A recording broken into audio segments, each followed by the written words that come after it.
Την καλησπέρα μου παιδιά σε όλους. Στο σημερινό μας το βίντεο θα κάνουμε το δεύτερο μέρος για την τεράστια αυτοκρατορία που είχε στήσει ο ξακουστός, ο Κρήτης, ο Μίνωας, και θα ήθελα να πω ότι είμαι πάρα πολύ χαρούμενος και πάρα πολύ υπερήφανος που κάνουμε αυτό το live. Να σας πω ότι έχω βάλει σήμερα την ψηφοφορία, η οποία είναι η εξής. Αν θα θέλατε να ζήσετε στην εποχή των αρχαίων Μινωητών του 3000 μέχρι και το 2000 π.Χ., τώρα συν πλην λίγα χρόνια δεν μας πειράζει, το 88% μέχρι στιγμής λέει 85-88% λέει ναι, πως θα ήθελε, και περιμένω όσο θα διαρκεί το σημερινό μας το live να ψηφίζετε. Παιδιά, θα είναι ένα πάρα πολύ μεγάλο βίντεο. Θα προσπαθήσω να κρατήσω σημειώσεις για να βοηθήσω αυτούς που θα το δουν αργότερα, ώστε να μπορέσουν να επιλέξουν ποια κεφάλαια θα ήθελαν να δουν. Και ακριβώς για αυτόν τον λόγο, επειδή θα υπάρξουν κεφάλαια, θα ήθελα να το κάνουμε λίγο πιο freestyle σήμερα, πιο ελεύθερο, μιας και θα πρόκειται για ένα πραγματικά τεράστιο βίντεο από άποψη υλικού, από άποψη πληροφορίας και φυσικά από την άποψη ότι θα μας πάρει πάρα πολύ χρόνο για να το κάνουμε. Καλησπέριζω καταρχάς όλα τα μέλη της θετικής δοπαμίνης και όσους έχετε έρθει τώρα τελευταία.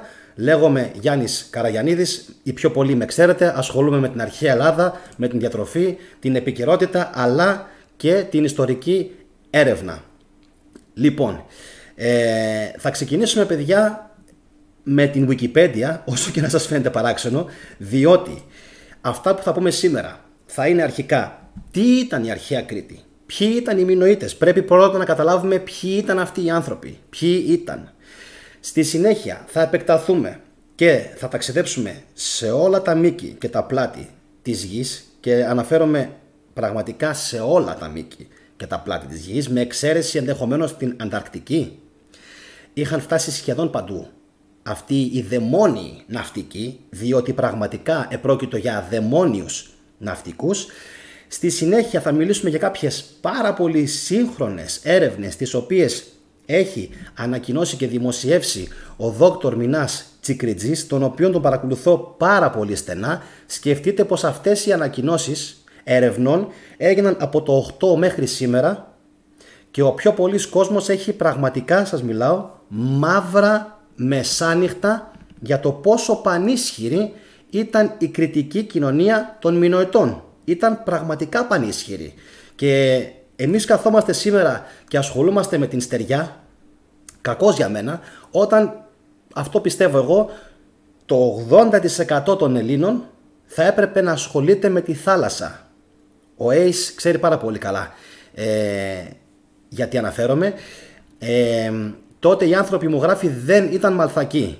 Φυσικά δεν ήταν μαλθακοί τότε Ace. Οι άνθρωποι ήταν πάρα πολύ δαιμόνιοι, πάρα πολύ δυνατοί, πάρα πολύ γυμνασμένοι. Αυτό το βλέπουμε παιδιά και στα διάφορα φρέσκο ζωγραφιές που έχουν αποκαλυφθεί, ότι οι αρχαίοι Κρητικοί μασούσαν σίδερα.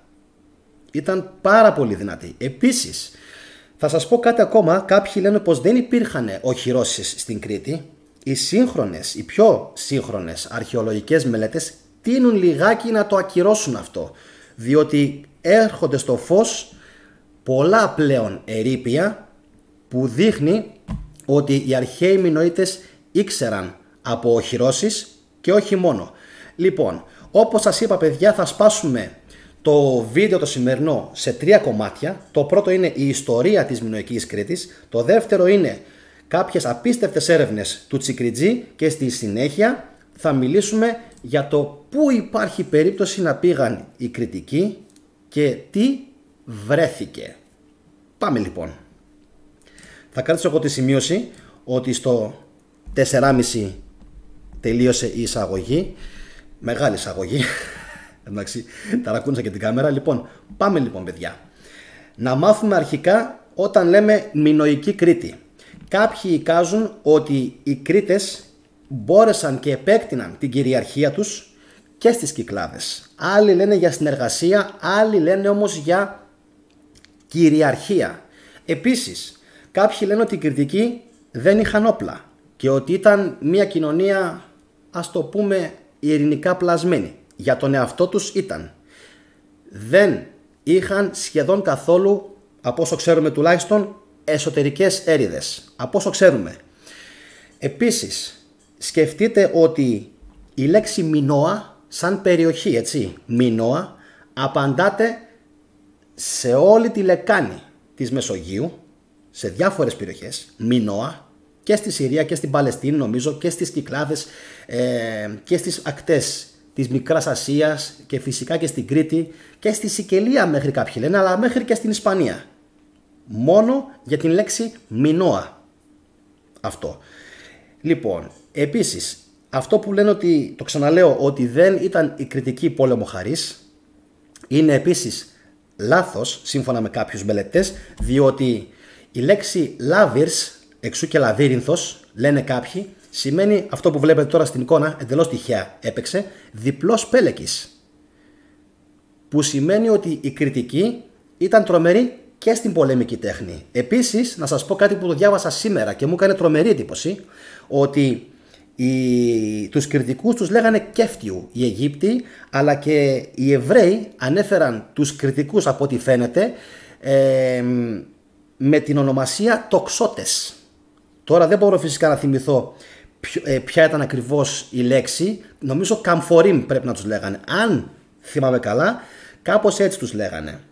Θα το δούμε όμως αυτό και στη συνέχεια, αλλά επίσης και σε επόμενα επεισόδια, διότι έχει πολύ μεγάλη σημασία, το ξαναλέω, να τονιστεί η συσχέτιση από πού υπάρχει ενδεχόμενο, τώρα τουλάχιστον με δική μου έρευνα, να κατάγονταν οι Κρητικοί ή να πήγαν οι Κρητικοί. Έχει πολύ μεγάλη σημασία το να πήγαν.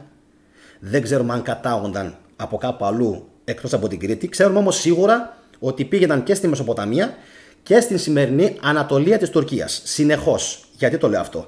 Γιατί βρέθηκε στην περιοχή Τσατάλ Χουγιούκ, που χρονολογείται το 8.000 μέχρι το 7.000 π.Χ. λατρεία του Ταύρου.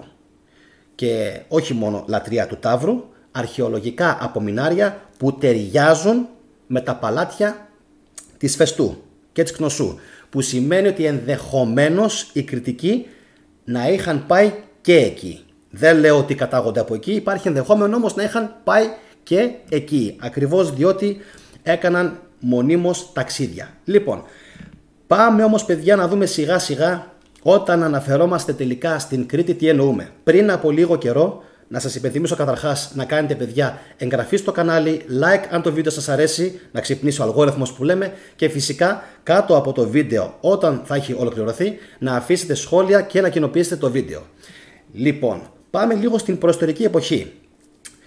Κάποιοι αρχαιολόγοι και επιστήμονες λένε ότι βρέθηκε το αρχαιότερο αποτύπωμα στον κόσμο στην Κρήτη, άσχετο με το σημερινό βίντεο. 4,5 εκατομμύρια ετών, 4.700, 5.700, δεν θυμάμαι. Μιλάμε για πολύ μεγάλη αρχαιολογική ανακάλυψη. Λοιπόν, επίσης βρέθηκε ότι στην Κρήτη, σύμφωνα με ανασκαφές του 2008-2009, στον Πλακιά, βρέθηκαν εργαλεία 130, το λέω και γεμίζει στο στόμα μου, 130.000 ετών. Αυτό, όπως καταλαβαίνετε, δημιουργεί μεγάλα προβλήματα, ακόμα και η Wikipedia το παραδέχεται, ότι ο άνθρωπος, ο Homo sapiens ή ο προ-Homo sapiens, προήλθε από την Αφρική. Αυτό το έχει τονίσει επανειλημμένα ο Τσιγκριτζής, ότι δεν υπάρχει περίπτωση να γίνει κάτι τέτοιο, διότι για να γίνει κάτι τέτοιο προϋποθέτει και υποτίθεται ότι σαν λαός πρέπει να έχεις καταφέρει να φτιάξεις πλοία. Θέλω να μας πείσουν ότι από εκεί έφτιαξαν πλοία οι άνθρωποι και ήρθαν στην Ευρώπη. Λοιπόν, εγώ φυσικά πιστεύω ακριβώς το αντίθετο, ότι από την Κρήτη έκαναν εξορμήσεις οι άνθρωποι και προχώρησαν και επεκτάθηκαν ειδικά οι αρχαίοι Μινωίτες σε όλη τη γη. Αυτή λοιπόν η ανακάλυψη τους δημιουργεί πάρα πολλά προβλήματα. Λοιπόν, διότι βάζει στην ουσία την Κρήτη πρώτη.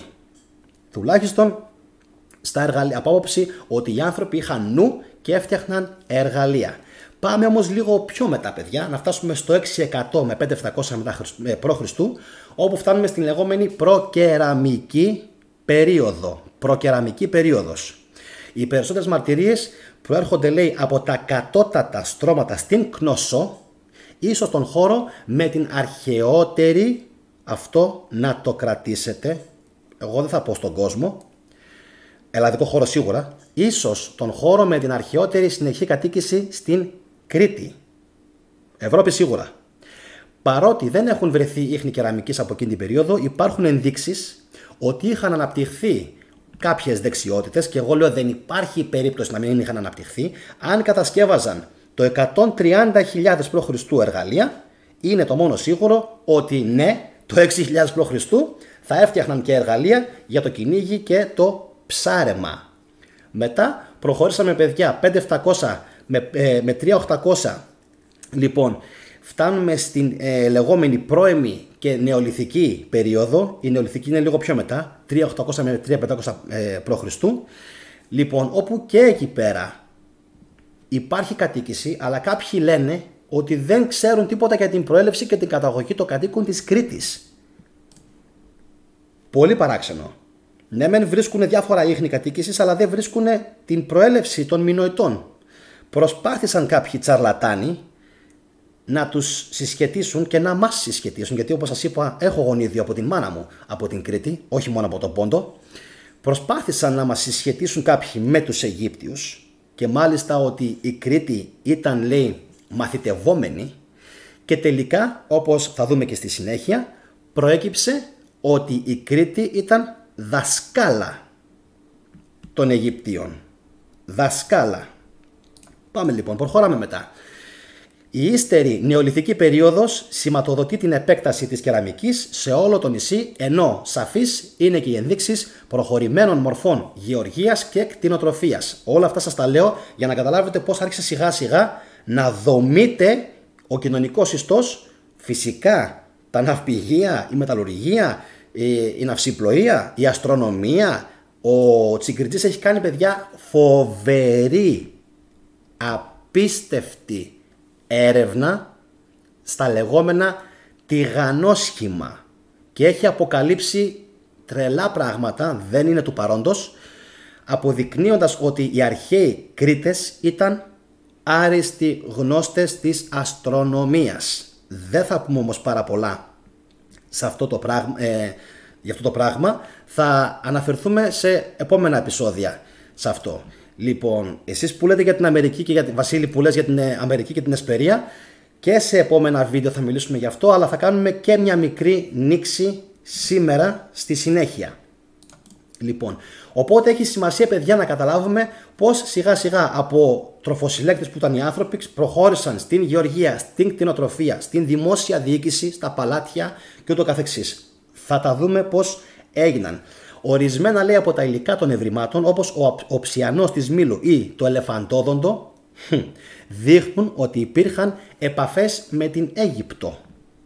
Όπως ξέρετε, το ελεφαντόδοντο για να το πάρεις πρέπει να πας στην Αίγυπτο, αν όχι στην Αίγυπτο, στην Αφρική. Έτσι.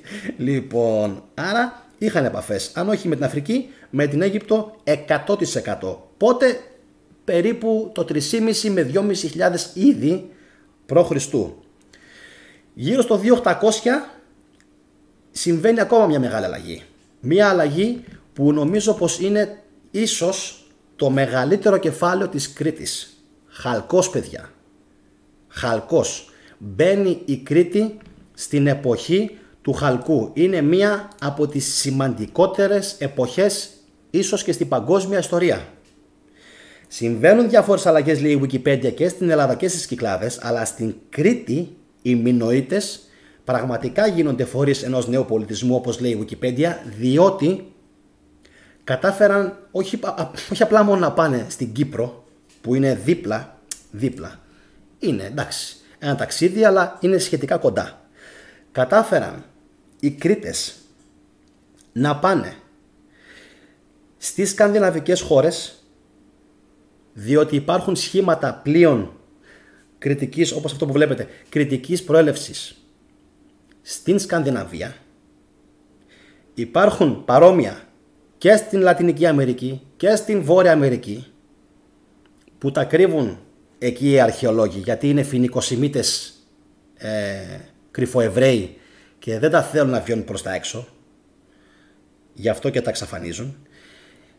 Και στη Βαλτική έφερναν και χρυμπάρι. Το και χρυμπάρι, ξέρετε, δεν υπάρχει στην Ελλάδα.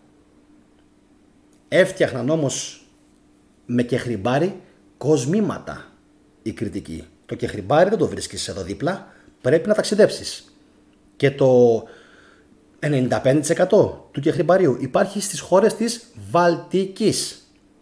Λιθουανία, Λετονία, Εστονία και φυσικά και πιο πάνω στις σκανδιναβικές χώρες. Εκεί στις σκανδιναβικές χώρες κάντε ένα bookmark, κάντε δηλαδή, βάλτε μία σημείωση να το θυμάστε για το μέλλον, για την Σκανδιναβία, για την Υπερβόρεια, για την χώρα του Απόλλωνα, όπως θέλετε να το πείτε. Έχουμε να κάνουμε, πιστεύω, τρομερές αποκαλύψεις για την Σκανδιναβία.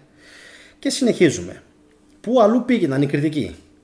Δεν το συζητάμε για την Κύπρο, δεν το συζητάμε για τον ελληνικό χώρο, δεν το συζητάμε για την Μικρά Ασία. Παλαιστίνη, Συρία, μέχρι τα βάθη κάτω του Αραβικού κόλπου και τις σημερινές χώρες που απαρτίζουν τα Ηνωμένα Αραβικά Εμιράτα, την Σαουδική Αραβία, όλα αυτά τα είχαν γυρίσει. Και εδώ είναι, παιδιά, που τα πράγματα αρχίζουν και ξεφεύγουν, διότι όχι μόνο είχαν σχέσεις και με την Αίγυπτο κάτω και φυσικά και με την Αφρική, δεν το συζητάμε ότι θα είχαν σχέσεις και με την Αφρική, σίγουρα. Ανατολικά είχαν πλεύσει και έφερναν μπαχάρια, μαύρο πιπέρι και όχι μόνο από την Ινδία. Καλά ακούσατε, από την Ινδία έκαναν ταξίδια μέχρι την Ινδία εκείνη την εποχή και αντάλλαζαν τα μπαχαρικά για τα δικά τους προϊόντα. Θα μου πείτε ποια ήταν τα δικά τους προϊόντα.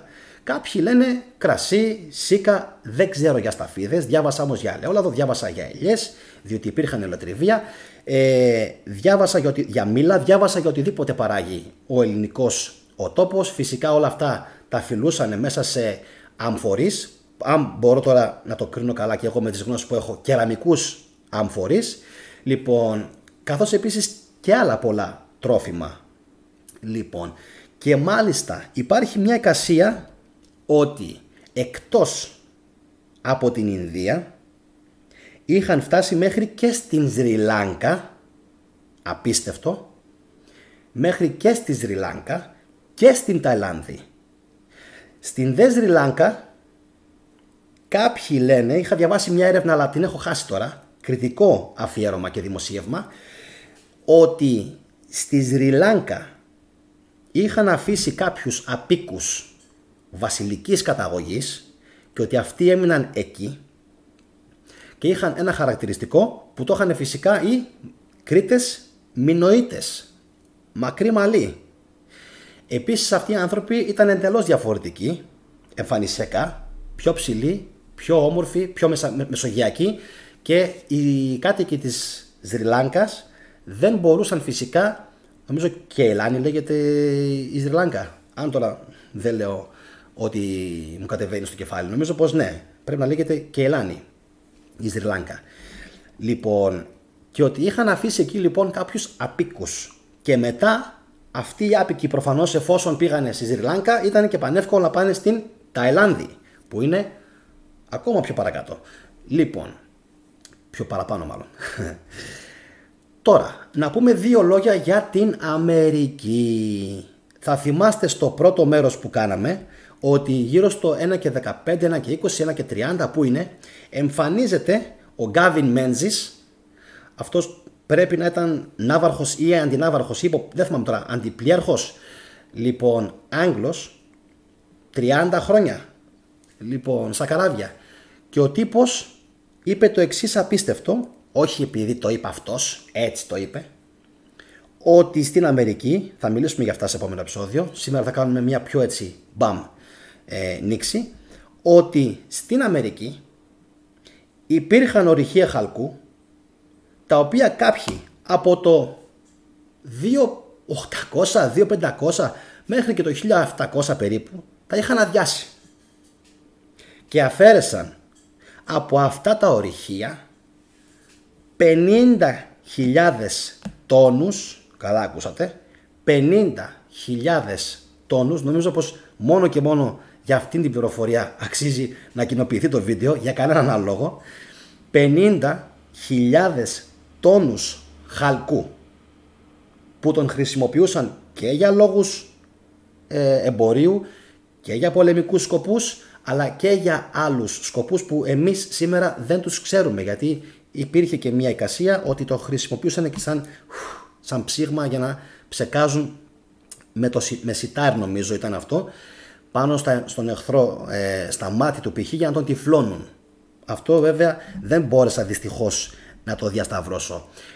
Λοιπόν, στην λίμνη Superior, λοιπόν, έτσι λέγεται η λίμνη, εν τω μεταξύ είναι φοβερά τα τοπονύμια, Superior, Υπέριορ δηλαδή, τα πιο πολλά, αν πάτε στη Βόρεια Αμερική στο χάρτη και στις παράκτιες περιοχές όμως, αν πάτε, όλα τα ονόματα είναι ελληνικά. Και κάποια στιγμή θα μιλήσουμε και για τη Νέα Σμύρνη στη Φλόριντα. Άσχετο, κρατήστε το. Νέα Σμύρνη στη Φλόριντα, που κάποιοι λένε ότι και αυτό το χτίσαν, πολύ πιθανόν το χτίσαν Έλληνες. Είναι ένα μέρος που είναι εντελώς εγκατελειμμένο και λένε πως χτίστηκε πριν από τους Ισπανούς και πριν από τους Άγγλους που πήγαν εκεί. Λοιπόν, σε αυτήν λοιπόν τη λίμνη και εκεί τριγύρω, στη λίμνη Superior, λοιπόν, υπήρχαν ορυχεία, τα οποία φυσικά ποιος θα τα εκμεταλλευόταν? Οι Ινδιάνοι, οι Απάτσι, ο Γερόνιμο, ο τελευταίος των Μοϊκανών? Ποιος μπορούσε να έχει τότε γνώσεις εξόρυξης και φυσικά γνώσεις χρήσης του χαλκού? Σίγουρα όχι οι Ινδιάνοι. Με τίποτα. Δεν τις είχαν. Επίσης, οι άλλοι λαοί, ας τους πούμε πριν από τους Μάγιας, τους Ολμέκους, τους Ίνκας και τους Αζτέκους, εκείνη την περίοδο ήταν πιο κάτω. Δεν ήταν εκεί ψηλά. Ήταν στην κεντρική, ήταν δηλαδή στην Λατινική Αμερική, στην κεντρική, στο Μεξικό, δεν είχαν ανέβει μέχρι εκεί πάνω. Άρα οι επιστήμονες είναι σιγουρότατοι για το εξής και κρατηθείτε. Τον χαλκό αυτόν τον είχαν εξορίξει οι αρχαίοι ναυτικοί της Κρήτης. Σε αυτό το πράγμα έρχεται να με πιστοποιήσει και εμένα, αλλά και τους ερευνητές, και τον Γκάβιν Μέντζης και τον Τσιγκριτζή και άλλους, όχι Έλληνας αρχαιολόγος, Τούρκοι αρχαιολόγοι, ενάλιας αρχαιολογίας της Τουρκίας, δεν θυμάμαι το όνομά του, όπου στο Ουλουμπούρουν, έτσι λέγεται η περιοχή, Ουλουμπούρουν, βρέθηκε ένα ναυάγιο του 1300 π.Χ. περίπου. Εκεί το έχω χρονολογήσει. 1300 π.Χ. όπου ο χαλκός που βρέθηκε στο Ουλουμπούρουν, και εκεί ήταν που τους τίναξε τα μυαλά τους επιστήμονες η τουρκική ανακοίνωση και χαλάστηκαν κάποιοι. Σου λέει οι Τούρκοι δεν έπαιξαν το παιχνίδι των Σημιτοεβραίων. Βγήκαν και το ανακοίνωσαν μπαμ, έτσι, και πολλοί κόσμος έκλαψε, πολλές μανούλες έκλαψαν τότε. Λοιπόν, βγήκαν λοιπόν οι Τούρκοι αρχαιολόγοι και είπαν το εξής: ο χαλκός αυτός που βρέθηκε έχει 99,9% καθαρότητα. Ήταν κάτι που δεν ήθελαν να βγει προς τα έξω πάρα πολύ, και θα καταλάβετε σε λίγο γιατί. Γιατί αυτός ο χαλκός που βρέθηκε στο Ουλουμπούρουν, έτσι, δεν μοιάζει με τον χαλκό της Κύπρου, και είχε πολύ μεγάλη σημασία να μην μοιάσει σε δομή, σε χημική ανάλυση, με τον χαλκό της Κύπρου. Είχε πολύ μεγάλη σημασία αρχαιολογικά, ιστορικά, πολιτιστικά και πολιτισμικά. Γιατί? Εδώ είναι τώρα η αποκορύφωση. Διότι αυτή ακριβώς η καθαρότητα που βρέθηκε στο Ουλουμπούρουν, Βλέπετε και τον χάρτη τώρα εντελώς τυχαία. Λοιπόν, ας τον βάλουμε κάπου στο Αιγαίο. Αν το ψάξετε πιο καλά, θα βρείτε ακριβώς που είναι το ναυάγιο του Ουλουμπούρουν. Αυτός λοιπόν ο χαλκός που βρέθηκε στο Ουλουμπούρουν έχει μόνο μία κοινή πηγή προέλευσης στον κόσμο. Καμία άλλη. Την λίμνη Superior στην Αμερική.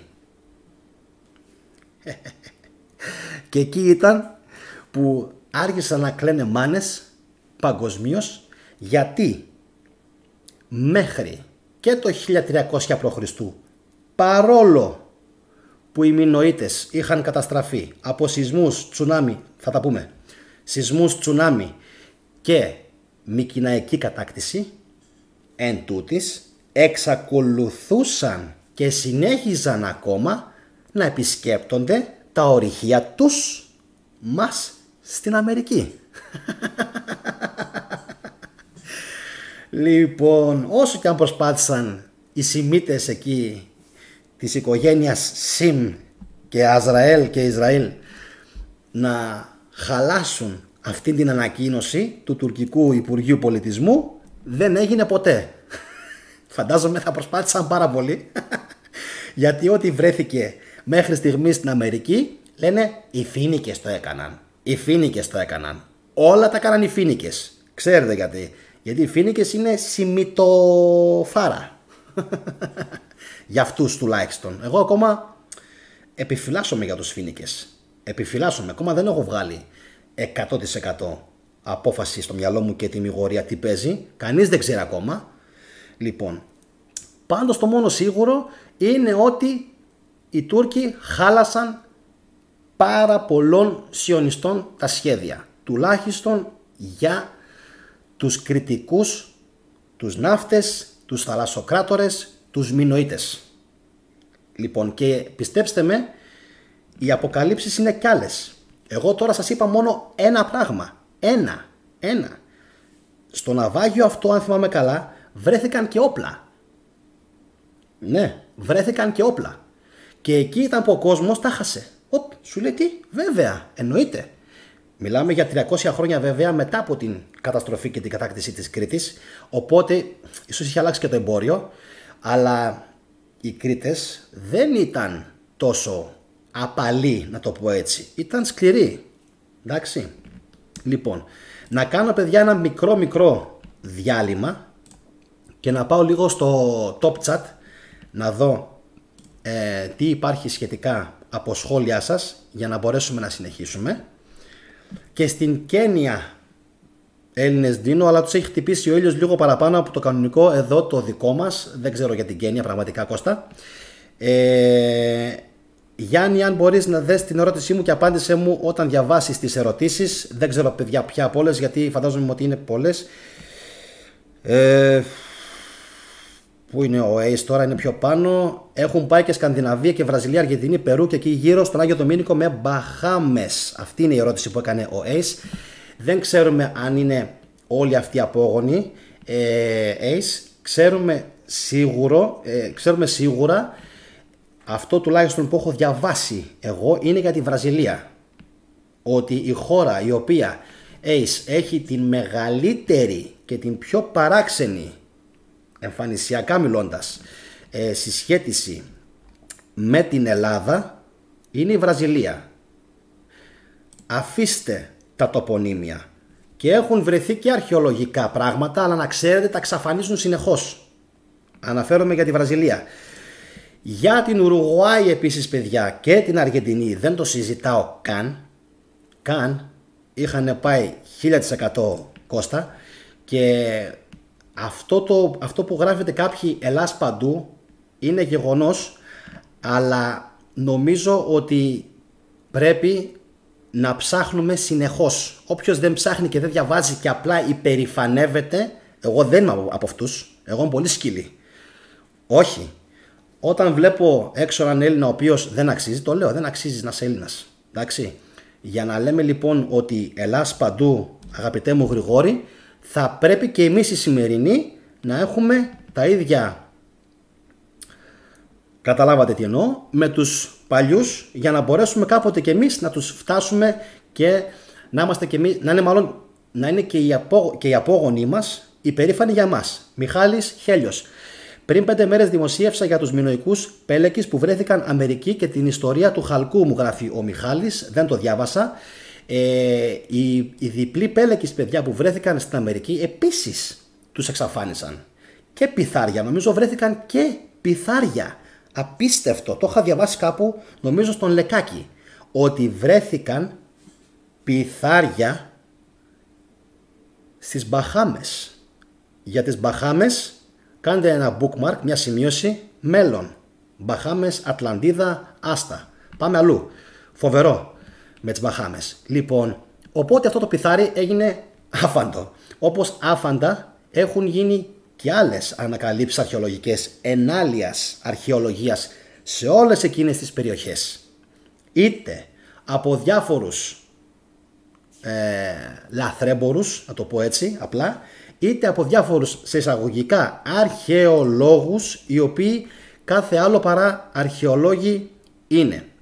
Λοιπόν, τώρα να σας πω κάτι το οποίο έχει πολύ μεγάλη σημασία, είναι ότι η πείμα, άσχετο με το σημερινό βίντεο, υπάρχει μια φυλή Ινδιάνων η οποία κουβαλάει ένα πολύ σπάνιο γονίδιο και το οποίο το έχουν μόνο οι Κρήτες. Πιο πολλά γι' αυτό θα μιλήσουμε σε επόμενο επεισόδιο. Σήμερα απλώς ήθελα έτσι να το αναφέρω. Λοιπόν, λέει ο Ace, Γιάννη, στη Σρι Λάνκα αν πας έχουν κάτι μάσκες και μερικές μοιάζουν πάρα πολύ με αγάλματα από Μινωίτες. Η ερώτηση ήταν αν η σημερινή κριτική είναι απόγονη των Μινωιτών. Δεν το ξέρουμε αυτό 1000%. Οι έρευνες του DNA λένε πως ναι. Θα σου πω τι λένε οι έρευνες. Οι έρευνες που έκανε το Αριστοτέλειο Πανεπιστήμιο και εστίασε συγκεκριμένα στην Ιερά Πέτρα και στην Κρήτη, απέδειξε και την Ελλάδα ότι γνησιότεροι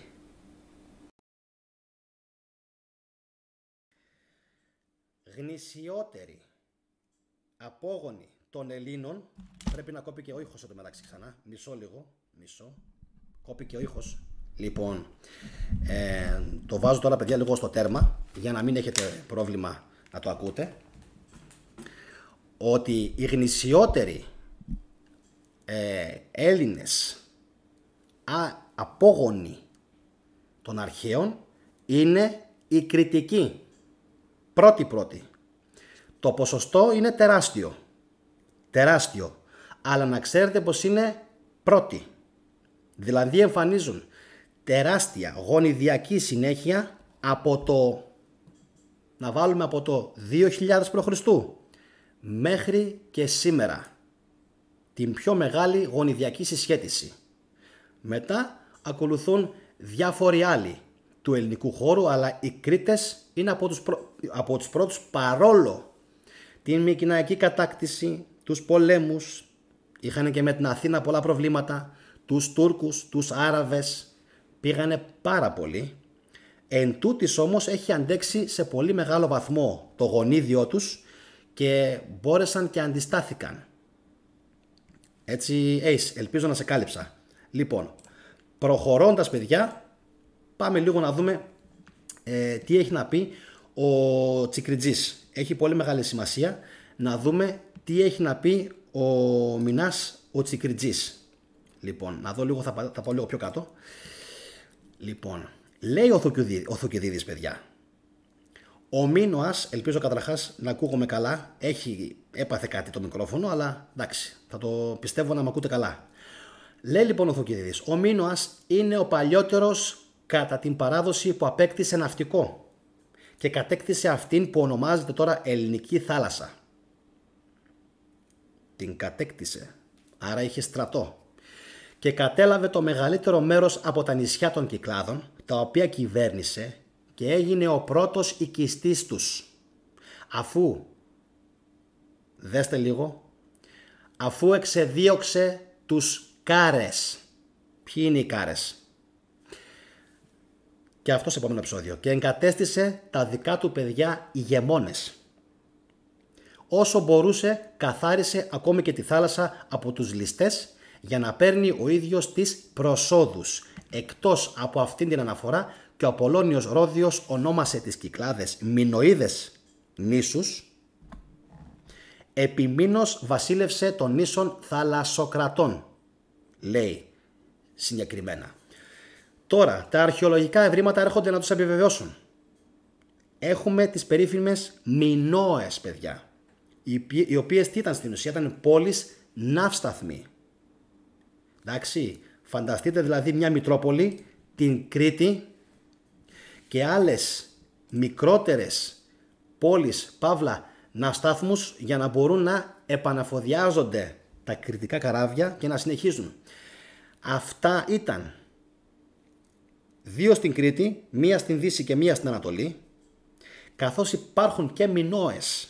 Αυτό που έλεγα πριν, στην Αμοργό, μου το έχετε γράψει πολύ, στη Σύφνο, στην Πάρο, στο νησάκι εμπρός από τα Μέγαρα, στη Μονεμβασιά, στη Σικελία, η πόλη Ηράκλεια, στην Παλαιστίνη, η νυν Γάζα, όσο και να σας φαίνεται περίεργο, η λωρίδα δηλαδή της Γάζας που λέμε, είναι η λωρίδα της Μινώας. Τρομερό, έτσι, τρομερό, απίστευτο. Για να μην λένε κάποιοι ότι οι Έλληνες αντέγραψαν τους Εβραίους. Το ανάποδο έγινε και το ξέρουμε πάρα πολύ καλά αυτό. Λοιπόν, επίσης πού αλλού? Στην Αραβία. Και θα θυμάστε φυσικά ότι είχα μια ιδιαίτερη και έχω μια ιδιαίτερη αδυναμία στους κατοίκους της Ιεμένης. Εκεί που γίνεται ο πόλεμος, η σφαγή. Όχι τυχαία. Γιατί και για τους Ιεμένιους εικάζεται ότι μία μερίδα του πληθυσμού τους δεν είναι Άραβες, αλλά είναι απόγονοι των αρχαίων Κρητών. Για τους κατοίκους της Ιεμένης, εκεί που γίνεται τώρα αυτός ο πάρα πολύ ύπουλος και κακός πόλεμος. Τώρα, θα σας πάω σε ένα ακόμα άρθρο και δεν θα σας κουράσω άλλο, διότι έχουμε να πούμε πάρα πολλά για τους Μινωίτες. Αν μπορέσω στο μέλλον θα το σπάσω σε διάφορα κομμάτια για να μπορέσετε να πάρετε όλοι σας μία ιδέα πώς, που, πότε Αμερική, πώς, που, πότε Ινδίες, Ταϊλάνδη, Ιεμένη, Αίγυπτος, τα πάντα θα τα σπάσουμε σε πολλά κομμάτια πιο μικρά, σε πιο μικρά βιντεάκια για να μπορείτε όλοι να τα απολαύσετε πιο εύκολα και να τα κατανοήσετε, να γίνουν δηλαδή πιο εύπεπτα. Λοιπόν, λέγανε λοιπόν κάποιοι ότι αποκλείεται οι Κρήτες να πήγαν στην Αμερική. Δεν μπορούσαν, διότι δεν διέθεταν μεγάλα, μακρόστενα δηλαδή, πλοία.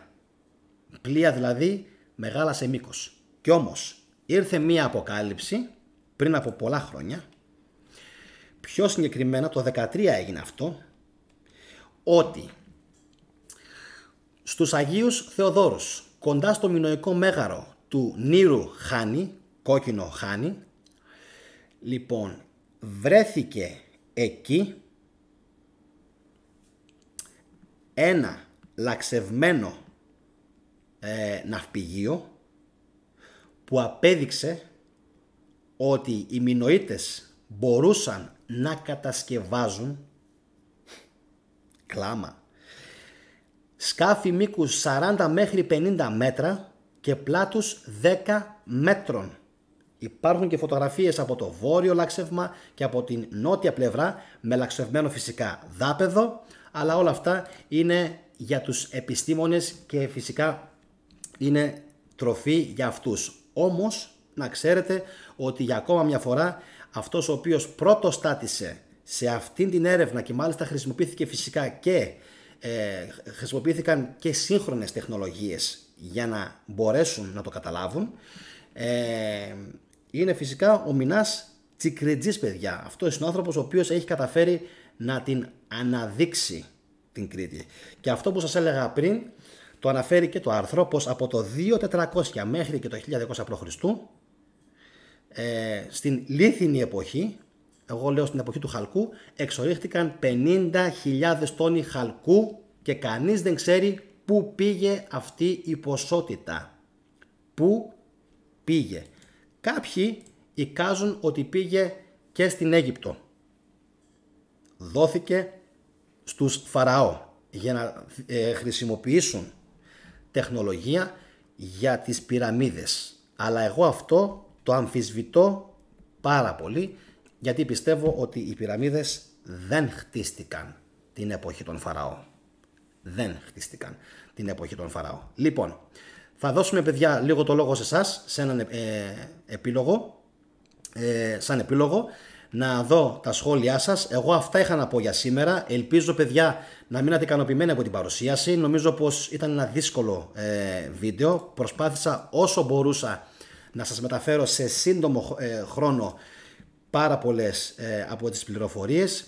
Γιώργος Φραγκιαδάκης. Οι Μινωίτες ανήκαν στον μεσογειακό και μεσογειακό αλπικό τύπο. Οι σημερινοί Κρήτες έχουμε σε 70% αυτό το φυλετικό υπόστρωμα, λέει ο Γιώργος Φραγκιαδάκης, προφανώς και αυτός από την Κρήτη.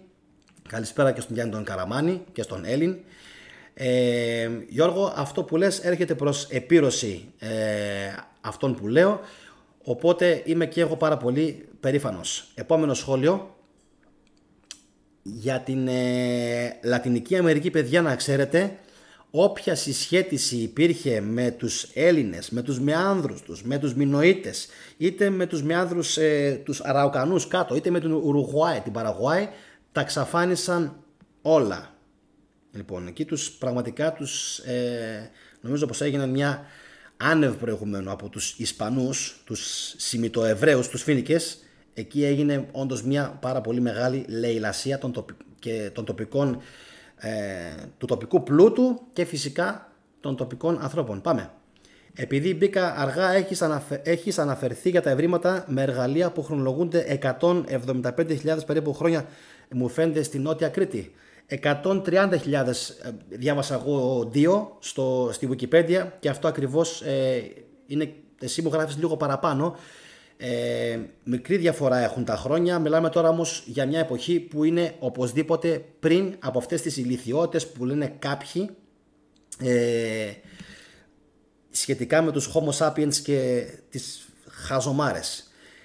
Επίσης, παιδιά, αυτό που λέει ο Παντελίδης μου γράφει για νανοτεχνολογία, διότι μπορούσαν, λέει οι Μινωίτες, να επεξεργάζονται σε πολύ μικρά χιλιοστά τον χρυσό και έφτιαχναν αυτούς τους σφραγιδόλιθους. Παιδιά, είναι απίστευτο, είναι απίστευτο, δεν ξέρω τι είχαν, ειλικρινά δεν ξέρω τι κάτωπτρα είχαν, δεν ξέρω αν χρησιμοποιούσαν, τι γυαλί είχαν.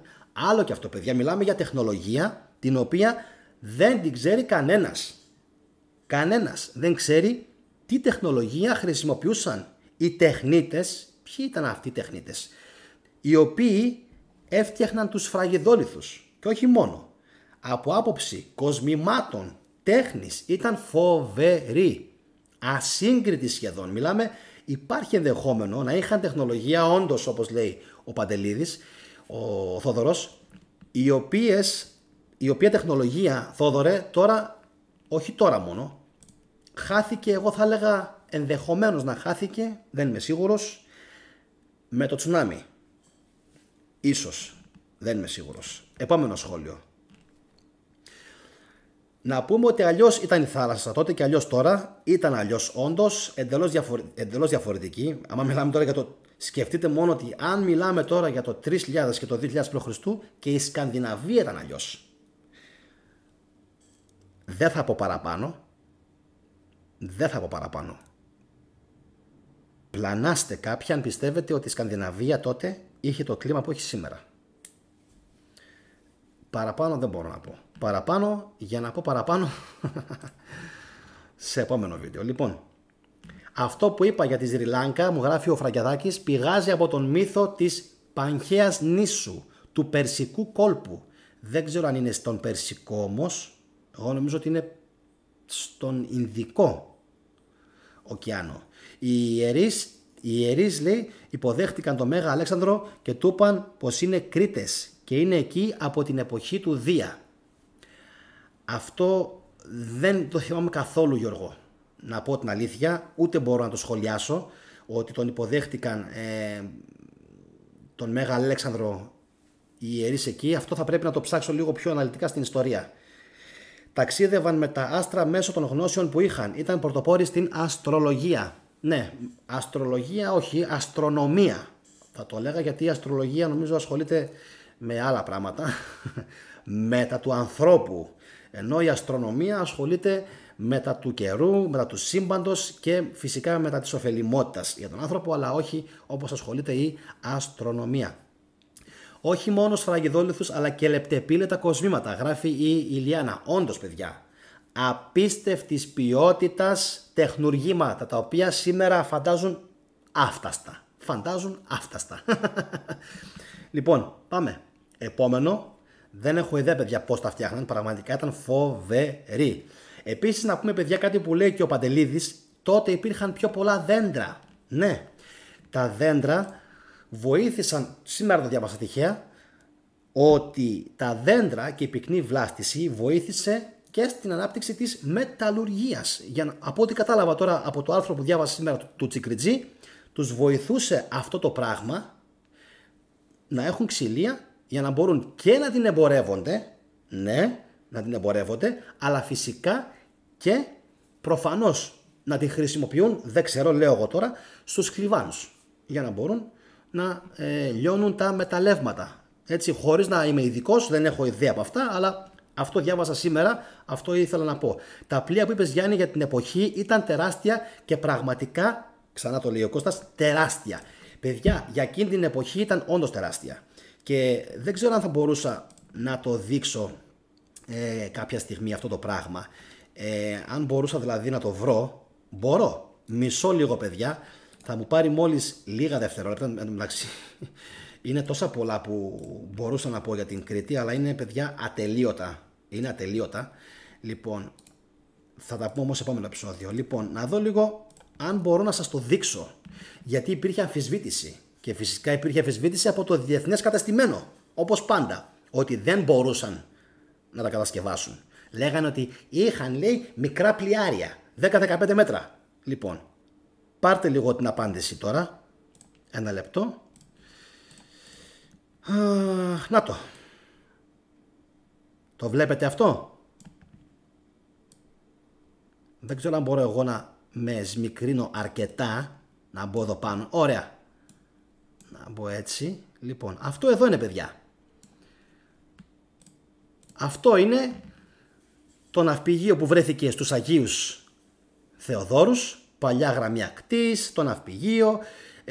Υπάρχουν και άλλες φωτογραφίες όπου φαίνονται φυσικά και διάφορες λαξεύσεις. 48 μέτρα επί 10 νομίζω γράφει.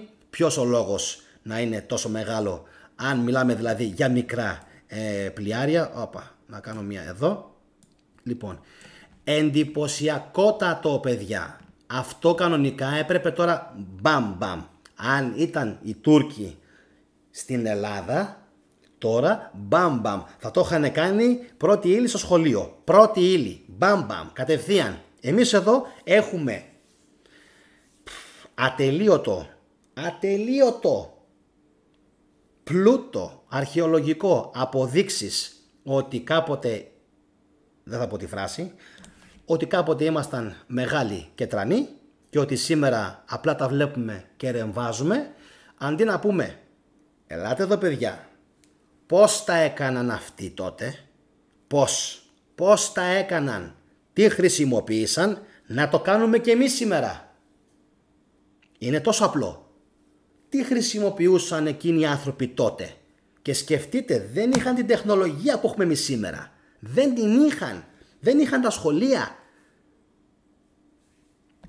Απίστευτο. Δεν είχαν σχολεία, δεν είχαν τάμπλετ, δεν είχαν κινητά. Δεν είχαν Google, YouTube να μπαίνουν να μαθαίνουν μπαμ μπαμ τι και πώς. Φανταστείτε λοιπόν τι πανέξυπνοι ήταν. Δεν φτάνει όμως μόνο να είσαι πανέξυπνος. Είναι αυτό που λέει ο Τσικριτζής. Συγκεκριμένα για την Κρήτη είναι αυτό που λέει, ότι ξυπνάω κάθε πρωί και βλέπω απέναντι και κάτι βλέπω απέναντι ότι υπάρχει κάτι ακόμα. Δεν ήταν σε ένα νησί απεκλεισμένοι. Έτσι, αποκλεισμένοι. Λοιπόν, βλέπαν και έλεγαν υπάρχει κάτι ακόμα. Υπάρχει. Θα πάω και εκεί. Ντοπαμίνη, στο φουλ. Τους έκαιγε η ντοπαμίνη τον εγκέφαλο. Και εκεί θα πάω. Και αυτό θέλω να δω. Και εκείνο θέλω να το δω. Και εμπόριο, μαύρο πιπέρι. Μαύρο πιπέρι. Εδώ βρέθηκε νοικοτήνη. Αφήστε το. Στη Σαντορίνη. Λοιπόν, και στην Αίγυπτο. Και στην Αίγυπτο. Και όχι μόνο. Τα ευρήματα είναι πάρα πολλά για να τα χωρέσω όλα σε ένα βίντεο. Θα πνιγούμε. Γι' αυτό σας είπα ότι θα τα σπάσουμε σε επόμενα βίντεο. Σήμερα κάναμε μία σύνοψη, μία ανάλυση του τι σημαίνει κριτική θαλασσοκρατορία. Εγώ έτσι το λέω. Θαλασσοκρατορία, αυτοκρατορία. Δεν ξέρουμε τι στόλο είχαν, πόσα πλοία είχαν. Πρέπει να ήταν εκατοντάδες χιλιάδες. Εγώ λέω εκατοντάδες χιλιάδες. Γιατί εφόσον έφτιαχνες ναύσταθμους σε ένα σώρο περιοχές, και δεν αναφέρομαι μόνο στην Κρήτη και στις Κυκλάδες, αλλά και σε όλη την Ελλάδα και σε όλη τη Μεσόγειο, λοιπόν φανταστείτε τι τρομερό πλούτο είχαν και κάτι ακόμα. Τι τρομερή διοίκηση είχαν. Διοίκηση. Κάτι που σήμερα δεν υπάρχει. Γιατί 99 στους 100 Έλληνες εύχονται όσοι είναι στη Βουλή να πεθάνουν. Και 300. Είμαι σίγουρος επίσης ότι εκείνη την εποχή δεν το λέγανε οι άνθρωποι. Μπορεί κανένας δύο να ζηλεύανε, να λέγανε οι τοπικοί άρχοντες εκεί στο παλάτι της Κνωσού. 1500 διαμερίσματα, δωμάτια, παλάτι της Κνωσού ή της Φεστού. Νομίζω της Κνωσού. 1500. Η τεχνολογία που είχαν εκεί, απίστευτη. Από πού είχαν έρθει αυτοί οι άνθρωποι. Πώς ξεφύτρωσαν στην Κρήτη ξαφνικά. Λοιπόν, όλα αυτά για να τα μάθετε και για να τα μάθουμε, κάντε εγγραφή παιδιά στην θετική ντοπαμίνη. Ελπίζω το βίντεο να σας άρεσε. Εύχομαι να το κοινοποιήσετε. Είναι 52 λεπτά μέχρι στιγμής, αλλά είναι 52 εύπεπτα και πάρα πολύ ωραία λεπτά. Πέρασα και εγώ πάρα πολύ καλά. Ελπίζω το βίντεο να κοινοποιηθεί και να χτυπήσετε το like και φυσικά να έρθετε αύριο μεθαύριο ξανά στο βίντεο και να αφήσετε ένα καλό σχόλιο από κάτω. Από μένα, καλό βράδυ σε όλους, καλή ξεκούραση και την Κρήτη. Είμαι σίγουρος ότι δεν θα την αφήσουμε έτσι απλά. Θα ακολουθήσουν πάρα πολλά επεισόδια στο μέλλον όπου, το ξαναλέω, θα σπάσουμε την θεματολογία σε πολλά κομμάτια για να είναι πιο εύκολη η γνώση και πιο εύκολα προσβάσιμη η γνώση στους περισσότερους. Γιατί άλλο πράγμα είναι 5 και 10 λεπτά και άλλο είναι 1 και 2 ώρες. Από μένα παιδιά, καλό βράδυ, τα σέβη μου, σας ευχαριστώ πολύ. Γεια σας.